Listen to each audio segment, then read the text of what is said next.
welcome to my YouTube channel. At kung bago ka lang sa aking YouTube channel, please don't forget to click the subscribe button, click the thumbs up, and click na rin yung bell button para lagi ka updated sa aking mga bagong upload na video. So for today's video mga kapangyaw, hindi na tayo magpapatumpik-tumpik pa. Ayan, gusto ko lang sana i-share sa inyo yung nabili kong bag. Itong bag na to is mura ko lang siya nabili dyan sa tabi-tabi. And as you can see, nakita nyo naman siguro yung pahapyaw natin na brand. And hindi ko lang sure kung ito ba ay authentic, real, or fake. Kasi hindi naman natin maikakaila sa panahon natin ngayon. Marami na rin naglalabasan ng mga branded na bag na masasabi natin talaga na mukha talaga siyang authentic at basta authentic and original, basta ganon. So itong bag na to is, as you can see, makikita mo nakasulat dyan is Prada.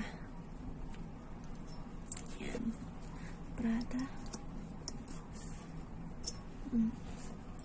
Tapos ito para siyang, ayan, glass, hindi glass, metal, tingin ko. Tapos makikita mo yung sa quality. Ayan, makikita mo yung quality ng isang parang leather, pero I'm not sure if totoo siyang leather or what. Tapos dito, para talaga siyang ordinary bag lang siya. Akala ko nga noon, nung nabili ko to, para lang siyang lagayan ng laptop.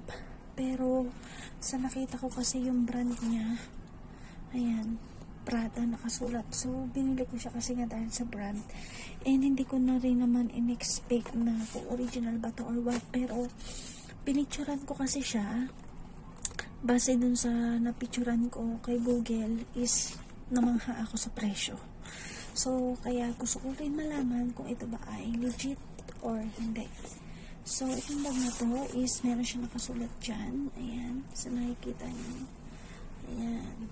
Meron siya nakasulat dyan. Na ganyan. Diba? Ayan. So, nakikita nyo yan. Nakasulat. And, dito sa may gilid, meron din siya nakasulat na, ayan. Kung nababasa nyo. Ayan.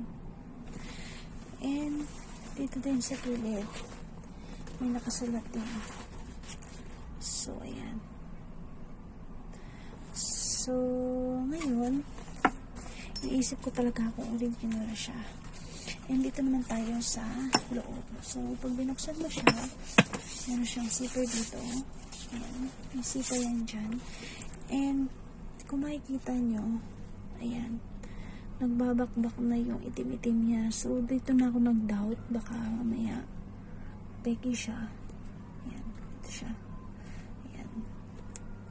Medyo nagtatanggal-tanggal na yung itim-itim. Pero ito parang leather talaga eh. Ganda ng quality. Tapos, ayan. Tapos, ang smooth. Ang smooth.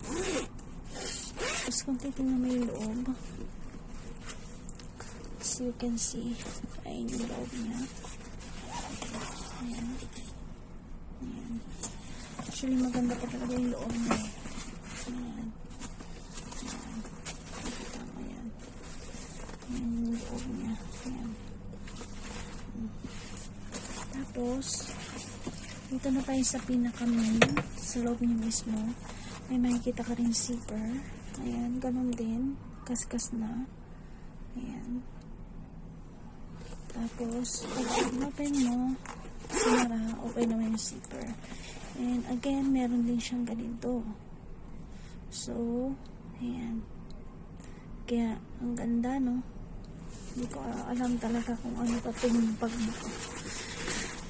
Hanggang ngayon, nahihiwagaan pa rin ako sa kanya. Tapos, ayan. Ay! Ito pala hinahanap ko. May number siya na ganito. Ito yung hinahanap ko nung nakaraan. So, may number pala siya na 65. So, I don't know kung ano ba ibig sabihin yan. So, may number pala talaga siya sa gilid. So, yung isa sa hinahanap ko. And, dito sa loob na to, ayan. Ganon din yung style ng bag niya sa loob yan. Diba? Yun lang talaga yung plus niya. Yung ito, yung nasa gilid. Pero overall talagang maganda. Magandahan ako sa bag na to. Kasi pwede ko ilagay yung laptop ko dito pag uuwi ako ng Pilipinas. Tapos ayan, sa loob. Meron din siya. Ayan. Ayan. Ganda pa oh. Ganda pa talaga niya. Sobrang. Magandahan talaga ako. So, yun lang. Sana gustuhan niyo yung ating vlog. And gaya na sabi ko, pwede mo siyang paglagyan ng laptop. Ilalagyan natin yung laptop ko sa loob. Ito yung aking laptop. Lagyan natin siya sa loob.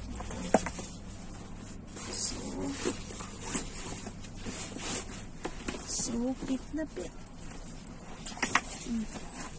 Pit na pit yung laptop ko sa loob. Diba? Saktong-sakto.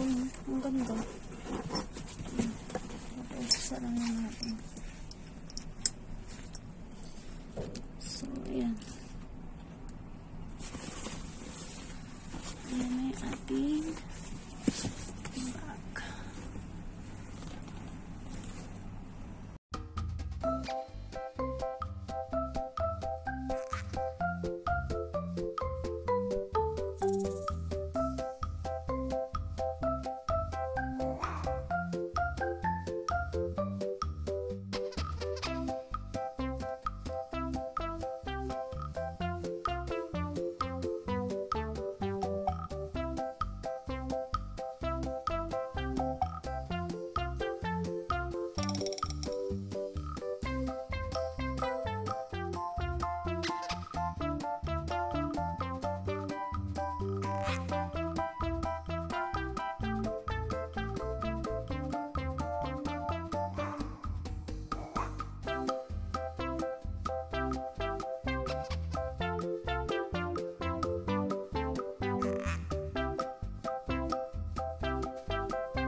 Ganda niya pa oh. Iyan natin siya. Ibang natin siya. Ayan. Ibang natin siya. Diba? Para siyang, pwede siyang lagyan ng laptop actually. Ayan. Tapos pwede mo rin siyang pahabain for sure kasi na-adjust pa naman dito. Pwede mo siyang handy bag. Ayan. Diba? So iniisip ko talaga wala namang ano sa akin kung original ba siya or fake. Pero kasi Prada yung nakasulat. So, syempre, gusto ko rin malaman kung original ba siya or fake. So, yun lang. Sana mabigyan nyo ng hustisya. Ito. Yan, na nakasulat na yan. And itong nasa gilid. Tsaka ito. Basta yung bawat ganito nyo yung nakasulat na Prada yan. Prada. Prada. Diba? Gusto may Prada din nakasulat. Parang siya pang lalaki eh. Yan mo. Diba? So, ang ganda niya kasi. Pero kinuha ko pa rin siya. Kasi mura ko lang naman siya mabili. So, dyan lang sa tabi-tabi. Basta marunong ka lang maghukay-hukay at maghukay-hukay. So, yun. Pinili ko na lang siya. Diba? Bagay naman sa akin. Yun lang. Bye! Sana mambigyan nyo ng hustisya itong bag na to. And inform nyo ko kung original ba siya or fake. Bye! So, dahil gusto ko talaga malaman kung original ba to o hindi, nag-search na ako kay Google. So, pinicturean ko yung item. At ito yung lumabas sa search. Pero, hindi pa rin ako naniniwala dahil gawa ng marami pa rin mga product na lumalabas na fake, na kamukhang kamukha. Pero, kung original man yun at authentic talaga siya, is yan yung mga presyo ng item. So, ito, na-search ko siya sa isang brand of, at ayan, itsura niya, parehas na parehas, as in, parehas na parehas. So,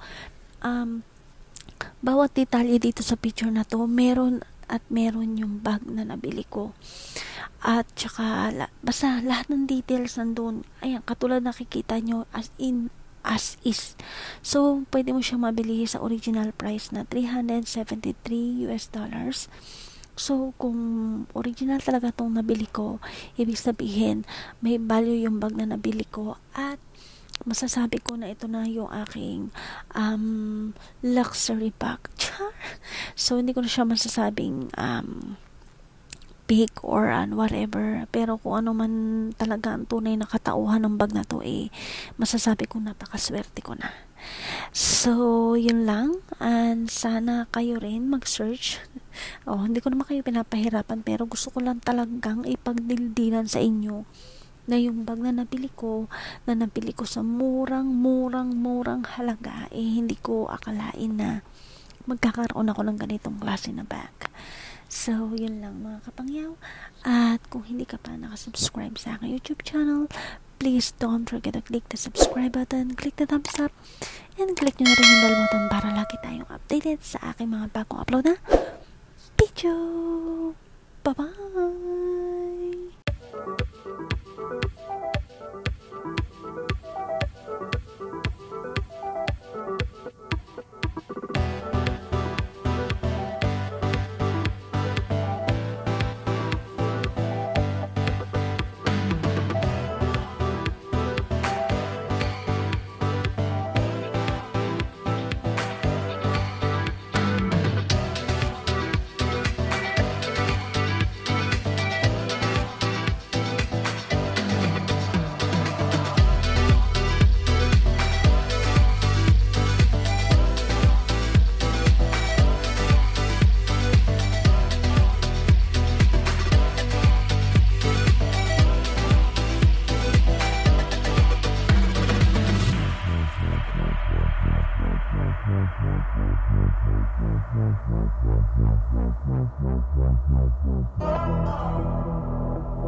Thank you for watching. God bless for now.